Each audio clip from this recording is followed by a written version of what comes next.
wakati mwingi karibu na Yesu, kati ya wale watatu alikuwa yuko katikati yao. Kwa hiyo Yohana ni mtu pia ambaye aliandika vitu ambavyo vingi, kama hivyo ikuti pengine unaikuta kwa Yohana peke yake. Kwa naye kuna vitu vyake adimu ameviandika kwa sababu alipewa kwanza kuandika hivyo, lakini pia alikuwa na upekee wake, ukaribu kulingana na uhusiano wao.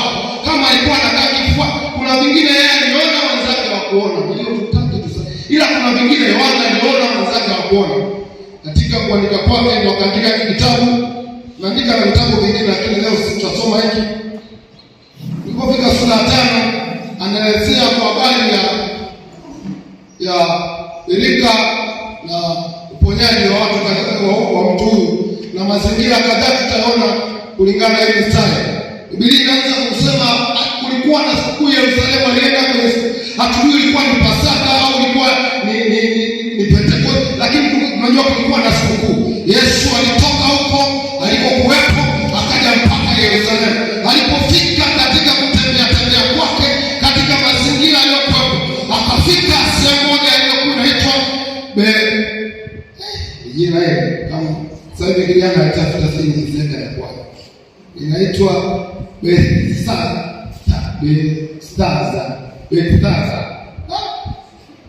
Wewe nilishika ile ya Kiingereza ile inaitwa Bethsaida ile ndio nilishika sasa. Kwa hiyo alifika mahali hapo na Biblia inatuambia kwamba mahali hapo palikuwa na birika, na birika ilikuwa na matao matano.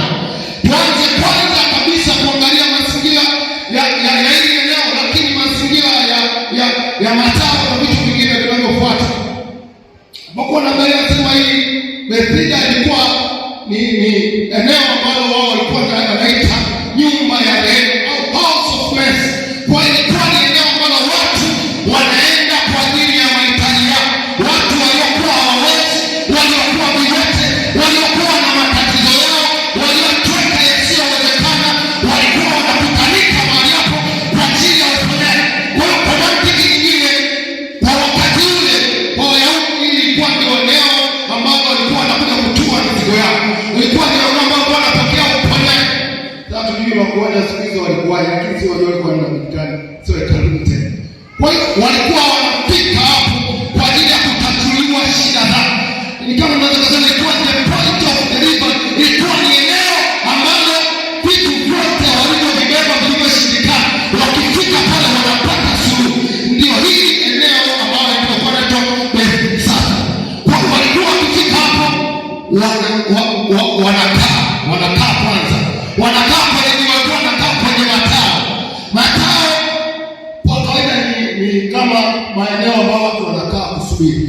Tunaweza tukasema hapo tulipojengea hapo nje watu watakuwa wanakaa kwa ajili ya kusubiri huduma hapa ndani. Kwa hiyo matao ilikuwa ni eneo ambalo walikuwa wanakaa Wayahudi kwa ajili ya kusubiri wakati wa muujiza ufike, kwa ajili ya kusubiri vitu vianze kutendeka ili wafanye.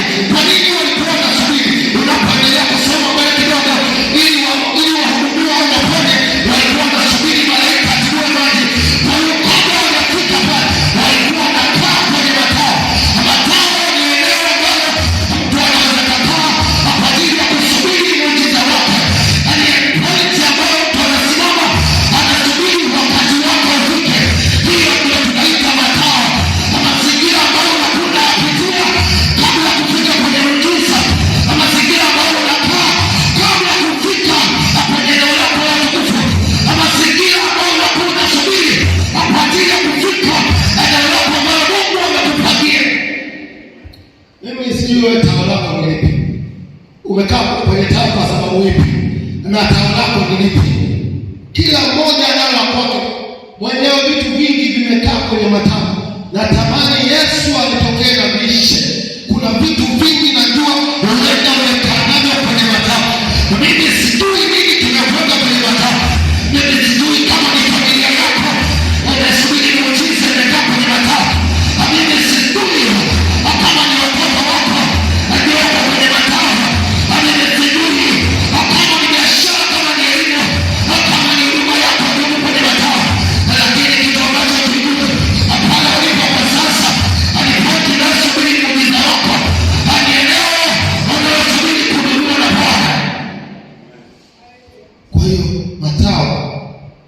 ni eneo ambalo hakungojea baraka, ambalo mtu anakaa kwa ajili ya kungojea baraka, kwa ajili ya kungojea uponyaji, kwa ajili ya kungojea vitu vifanyike kwake, kwa ajili ya kungojea vitu vifanyike. Kwa hiyo Biblia inatuambia kulikuwa na matao matano. Ndio maana pale yalijengwa sehemu nyingi, walikuwa wakusubiri, walikuwa ni wengi. Kisoma anasema Herode sisi walijenga kawatengeneza vizuri pamoja na ufalme wake alivyokuwa, lakini hapa alihusika na yeye. Kajenga kwa ajili ya watu kusubiri kabla hawajaingia kwenye birika, kabla hawajaingia kwenye birika ambao kwao walikuwa wanatazama kama njia ya Mungu kuletea miujiza au njia ya Mungu kuwaponya magonjwa yao.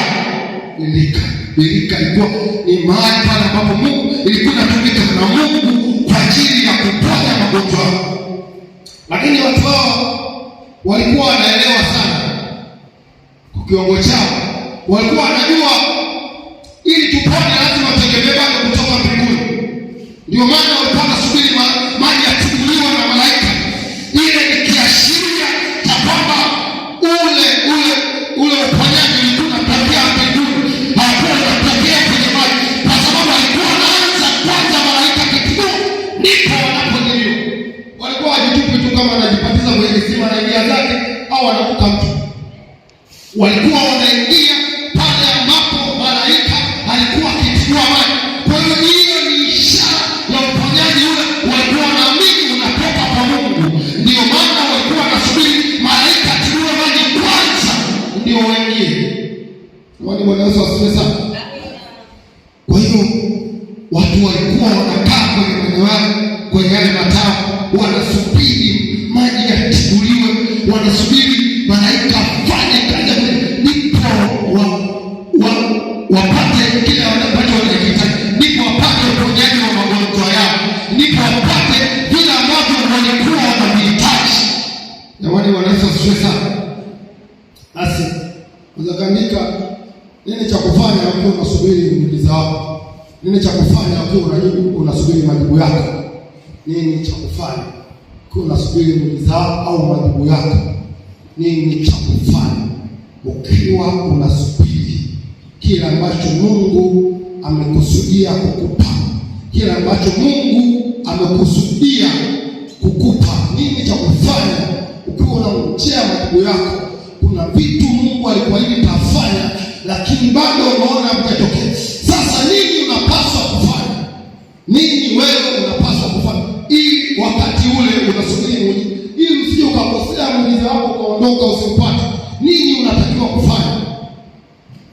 Kitu cha kwanza, andika subira au uvumilivu. Subira au uvumilivu. Subira au uvumilivu. Kusubiri pointi ambayo Mungu kidogo kwa maisha ya kawaida, ambayo moto sana kuangalia. Kusubiri. Tunaona yule ukisoma pale chini, yule aliyekuwa amepooza miaka 38. Ukisoma ni kama ile miaka 38 ilikuwa ni miaka ya ugonjwa. Sasa ijulikane uwanja alipata ugonjwa kwa na miaka 17 au alipata ugonjwa kwa na miaka 20, ukijumlisha na 38, miaka 38 alikuwa amekaa pale kwenye milima, hakuondoka hata siku moja. Kila siku alikuwa na tendi, kila wakati alikuwa kwenye milima. Tumeona, tumejifunza foleni ilikuwa ni ndefu. Kama ni ilikuwa ni ndefu, huyu amekaa huku, wengine wamekaa kwenye tawi ile kule, wengine tawi ile kule, mpaka yote matatu. Lakini huyu mchomona yeye alikuwa amekaa kwa miaka 38, akasema kama kufia hapa nifia hapa, lakini sitaachia mpaka nione muujiza, sitaondoka mpaka nione uponyaji, sitaacha mpaka nione vitu vinanyika, mpaka nione watoka, sitaacha kutumika, sitaacha kuwatendea. Ndipo yule mtu akasema asiondoke, siondoke, ndipo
wako wa kipekee, lakini kuna wakati tunapaswa kusubiri. Hata kama tunaumiaje, lakini kuna wakati subira inatakiwa.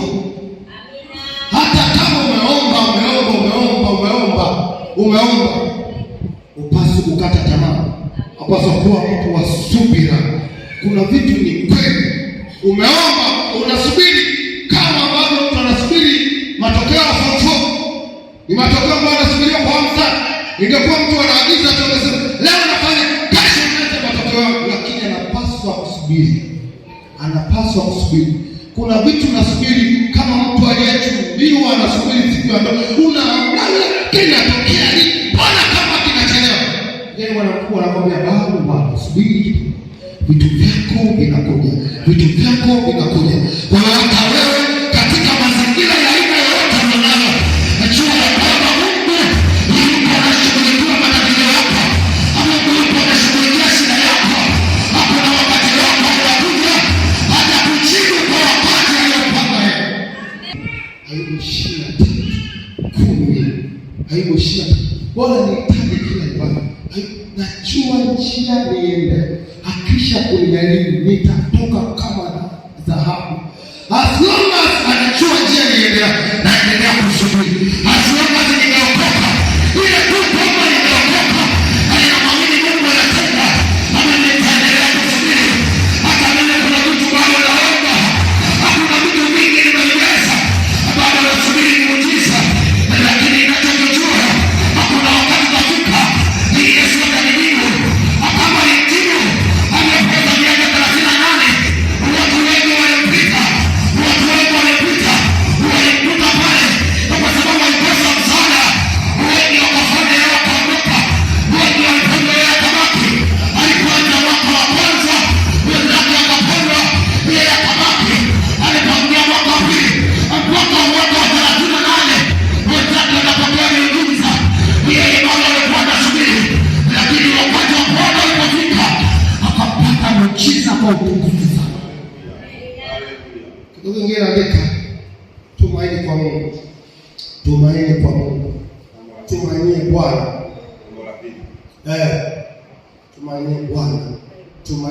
Weka tumaini lako kwa Mungu. Usiweke tumaini lako kwanza kwa watu. Anza kuweka tumaini kwa Mungu. Sitaki yule mtu alikuwa ni yatima au alikuwa namna gani, lakini najua wenda walimsaidia kwanza, wakaona kama fulani inakuwa ndefu, wakamwacha, wakasema basi. Kwa hiyo angeiweka tumaini lake kwa wanadamu, angesema nibebeni nitoeni hapa, nirudisheni nyumbani hapa, naona sijui kama nitapona. Lakini akasema najua Mungu, moyo wake alibeba ile, najua nimekuja kwa Mungu na nitapona kwa Mungu. Hata wale wenzake wale wengine waliokuwa wale ambao hawajaandikwa, unajua kuna muujiza mkitendewa wengi kwa pamoja, wanasema kanisa libarikiwa, lakini kuna muujiza kitokea unaelezewa kwa pekee ndio huyu mtu. Wenzake wote walijumuishwa kwenye mabibi ya mabwana, lakini yeye alikuwa kama special guest, kama mgeni rasmi. Biblia inaacha wengine wote waliopona, inaanza kumwelezea yeye. Alibeba kitu cha kipekee. Kwa hiyo tunapaswa kuweka tumaini letu kwa Mungu. Haijalishi mazingira tunayokuwa nayo, tunachotakiwa kukishika ni kwamba Mungu anafanya na Mungu ataendelea kufanya. Tunachotakiwa kukikamata kwenye ni Mungu anafanya na ataendelea kufanya. Haijalishi mazingira tunayokuwa tunapitia. Ni kweli kuna wakati unapita ni unifanye hivi. Kuna mwingine anawaza mpaka kuacha kweli. Nataka nikwambie Mungu anafanya. Jambo la itakuwaje anajua yeye. Ila yeye atafanya. Hata hawa watu huyu mtu yeye uweza akili wake watu alijua ili nipone.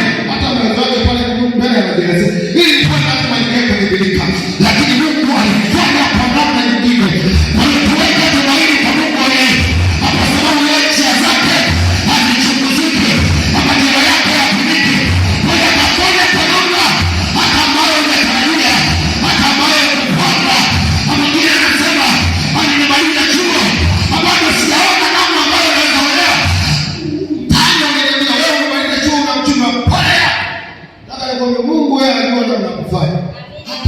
umekaa kwenye kazini miaka 20, bado Mungu anajua atafanyaje. Mungu anajua utafanyaje hapo ulipo. Weka tumaini lako kwa Mungu. Watu wakushauri, lakini mshauri wa kwanza na mshauri mkuu wa Mungu mwenyewe Roho Mtakatifu. Mwalimu anasema sana. Kwa sababu watu tunaweza tukakushauri wakati mwingine wakakupoteza direction. Ushauri ni mzuri na nusu ushauri, lakini mshauri wako hata ushauri tunakomfirm kwa Mungu ni hiki sawa na ushauri, lakini naona kinaenda kweli, kinaenda. Kwa weka tumaini lako kwanza kwa Mungu. Wanadamu dunia tuliopo wanaweza kuwa wanaweza kukutania mema leo, kesho wote wamekugeuka. Ndio maana tunasikia kuna usaliti, ndio maana tunasikia kuna kutendeana mabaya tena na watu wa karibu. Ile Mungu anatufundisha usiweke tumaini kwa mtu, weka tumaini kwa Mungu. Wanadamu tunasaidia, ndio wanatusaidia sana kwa kiasi kubwa. Hii si watumaini kuweka asilimia kubwa fulani kwa kila kitu. Siku atakapotendea kinyume utaumia, utasikia kufa kwa sababu na wengine wanajiona kabisa. Yaani mimi yule mpenzi wangu nilikuwa naye ametelekeza, amepata boyfriend, mimi nakula kama watu nasikia mabioni watu wameanguka. Ile ni aliweka tumaini lake kwa Mungu. Aliweka tumaini lake kwa mwanadamu. Biblia inadhani amedhaniwa amtegemea mwanadamu amfanyaye. Biblia inadhani kumtegemea. Watu wanatusaidia bila hatuweki tumaini kwao. Hatufai wachukua nafasi ya Mungu. Watatusaidia hiyo. Hata mimi leo kama Bwana anakukuza tu, ila sitakutumaini. Na wale wanaweza sasa. Lakini kitu kingine bidii. Kitu kingine tunapaswa kufanya ni bidii. Nilipenda sana watu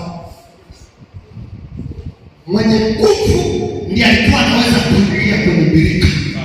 Si yeyote aliingia. Huyo alikuwa jamaa akuingia wewe kwa sababu pia alikuwa na mabavu ya kuingia kwenye birika. Mwenye nguvu ndiye aliingia kwenye birika. Hawakuingia wote tu. Unaweza kaja wa kwanza lakini unapitwa na watu watatu. Kwa sababu bidii, waliokuwa wanapambana sana ndio walikuwa wanafanikiwa kuingia kwenye birika. Kwa hiyo hata wewe kwenye kitu chako chochote unaweza kuwa kwanza biashara, lakini wakaja wengine wakakupiku, wakapata faida kubwa pale kwenye genge lako, wenzao wakajenga maduka. Kama una bidii, pote ambao basi kila kisimama na ilahi sana. Unafungua duka saa 2, unafungua saa 2, saa 12 jioni, saa 10 unasema nimemaliza. Halafu kuna mtu amefungua saa 12 anafunga saa 6 usiku. Wewe kuanza biashara kwanza kwa mtaji mkubwa, au kuanza kuja chuo na division 1 na point 4 haikufanyi wewe kuwa the best au kuwa wa kwanza au kufanya vizuri. Bidii hawatofautisha. Bidii hawatofautisha. Wewe watu wapi na wenzio wabaki wapi? Kama ni wanaweza siwe sana. Wewe kuna vitu tunaweza tukaanza, kuna vitu tukaenda navyo, lakini bidii itatofautisha. Mwingine akae wapi, mwingine akae. Baba alifundisha vitu sana, tukasema bidii huongeza thamani yako. Kuna vitu ukifanya kwa bidii na kwa nguvu vitakupeleka mahali. Tumeona hawa watu aliyokuwa na bidii nyuma yake ndio aliingia. Ndio maana pamoja na foleni, kama ingekuwa ni foleni ya kawaida zilizoko hospitali na kaa kwenye kiti, basi angehudumiwa mapema, kwa sababu ingekuwa akitoka mwingine anafuata yeye anafuata. Lakini hapa ilikuwa yeye tangulia nini? Survive for the fittest. Mwenye nguvu ndiye anafanya, anapokea. Mwenye nguvu ndiye anamiliki. Kwa hiyo lazima uwe na bidii. Pamoja na hata bidii kwenye neno, hata unaomba kwa bidii. Unafanya biashara, fanya kwa bidii. Kama unaomba muujiza ipo ndio kweli. Lakini kama ni muujiza kutoka ibadani, unasema asante Bwana kwa neema yako, unaenda zako unalala, unasema kesho tesi Bwana atanitokea. Hiyo ni special case. Kama sasa special case 1 na 2 zipo pale pale. 1 na 2 zipo, hata mimi nimepata moja. Hapo tena sisi kutoka hapo. Stadi ya sasa tukauja nayo. Kimepata ilikuwa 1:15. Sema hapana, hairudi tena. Kama ni uzembe nimeufanya hapa, nimeona kule nilifanya uzembe. Kwa hiyo kuna maeneo tusimlaumu Mungu, watumishi wa Mungu yake.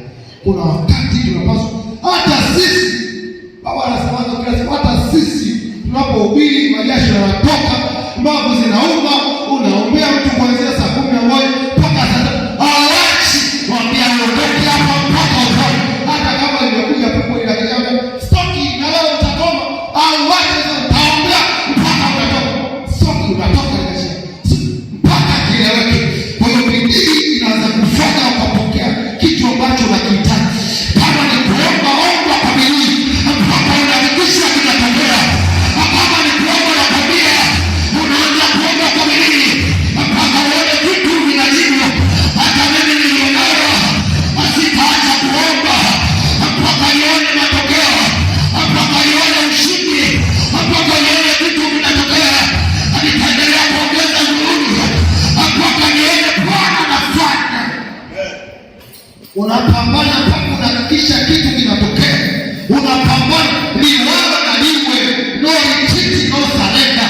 Ninachokijua mimi naenda mbele mpaka hiki kipate. Unafanya kukimbilia kule ambako Mungu amekuweka. Ni kweli Mungu ameweka haya, lakini kama utalaza ubao, utalala usingizi, utasimuliwa kwa ngeli. Mungu anatenda miujiza mpaka utakapoamka kuonesha bidii. Mwani wanaweza wasiwe sana. Leo tunakimbia, angalia pointi yao. Sisi waombe, lazima tuombe.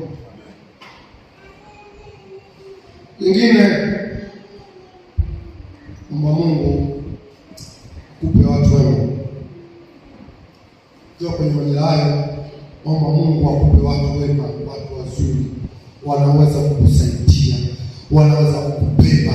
Tunaona huyu mwanamke, huyu mtu anafika miaka 38, wala angelikuwa na mtu wa kumsaidia, angelikuwa amembeba, ameweka kwenye birika, amekwisha pokea uponyaji wake, lakini kwa sababu alikosa usaidizi, ndio maana tunaona wengine wanapita wanasaidiwa, lakini yeye anabaki pale pale alipo. Kwa hiyo mtumishi wa Mungu yawe maombi yako leo, akumwambia Mungu, naomba nipe watu watakaonibeba, watu watakaonisaidia. Huenda kuna vipindi unapitia au baada ya shule vitu havieleweke, au utafanya nini? Namwambia Yesu akupe watu, namwambia Mungu nipe watu watakaonibeba, watakaonipeleka kwenye hatima, watakaonipeleka kwenye utukufu. Hakuna vitu huwezi fanya mwenyewe, mpaka wengine kusaidia. Ni kweli hatutumainii watu, lakini watu wana mchango mkubwa. Hakuna majira huwezi fanya peke yako, hakuna wakati hautafanya mwenyewe mpaka Mungu alete watu. Hata sisi tunaishi, hakuna wakati bila washirika utatusaidia. Ni wakati Mungu anakuwa amewatumia kwa wewe, ni maombi yako, Mungu akupe watu wa kukubeba.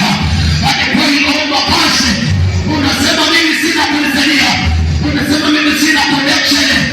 Ni maombi yetu kwako, Bwana Mungu akupe watu watakao kubeba, watakao kupeleka mahali.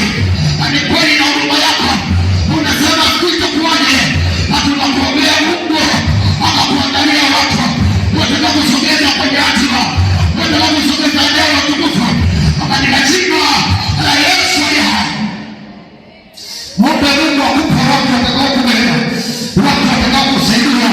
Isitokee kama kwa yule aliyekuwa amepoteza muda mrefu, alikosa usaidizi, ndio maana miaka mingi kapotea.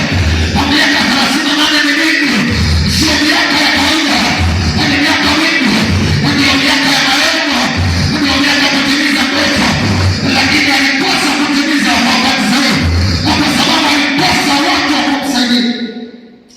Yawe ni maombi yako, Mungu akupe watu watakao kubeba, watakao kusaidia ili ufike mahali pale Mungu amekuahidia. Ni kweli Mungu amekuahidia ufike pale, lakini kuna wakati, kwa sababu unaishi duniani na watu, ungekuwa unaishi duniani ungesema malaika watakubeba basi, lakini kwa sababu unaishi duniani kuna wakati tu watu wema watahitajika ili wakusaidie. Kwa hiyo wewe maombi yako, Mungu akupe watu wema. Omba hapo ukiwa unasubiri muujiza wako, unasubiri mwambie Yesu, tupa watu wako wa kunisaidia kwenye hili, agiza watu wako wa kunisaidia kwenye hili.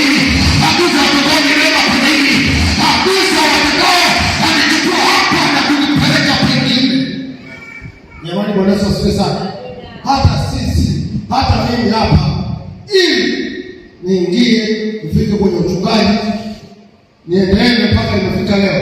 Ili Mungu amwenue wa mchungaji Gregory Gauni ili alichukua mahali na kunifikisha mahali. Sio Bwana ameniita, nachojua Mungu ameniita basi atanitokea kwa wakati wake. Nilihitaji mtu na kumbuka mzee. Mungu sipo kama sioni mtu sahihi. Kama sioni mtu sahihi naenda wapi na naendaje? Kaniambia kuna mtu nimemwandaa. Nenda mahali fulani.